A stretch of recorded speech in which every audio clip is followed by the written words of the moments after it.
Have you ever wondered about the tragic event that unfolded at Aanolee? This historical event took place in the Arsi region of Hitosa, about 10 kilometers from the town of Itea.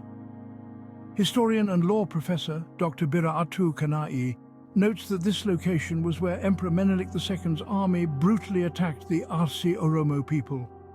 The men were subjected to extreme physical violence while the women were tragically mutilated. The Oromo people, known for their resilience, had been resisting foreign domination for many years.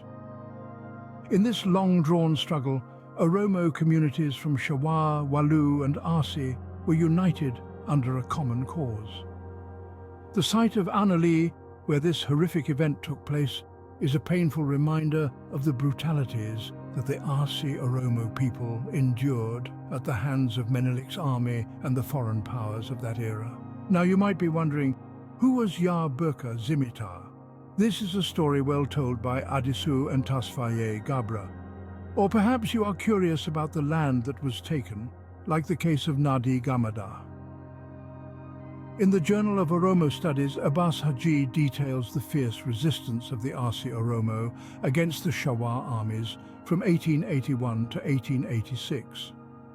According to Abbas, Menelik's army moved from north to south, with Aanolee being a significant location in the narrative.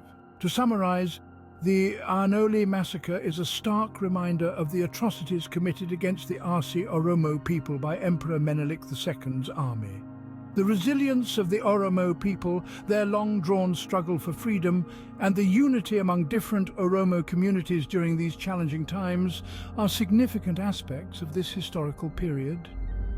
The stories of individuals like Burqaa Zimmitaa and Nadhii Gammadaa, along with the academic work of scholars like Abbas Haji and Dr. Bira'atu Kanai, provide invaluable insights into the experiences of the Oromo people during this era.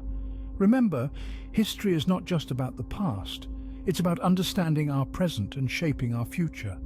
As we reflect on the Aanolee Massacre, let's remember the strength of the human spirit and the power of unity in the face of adversity.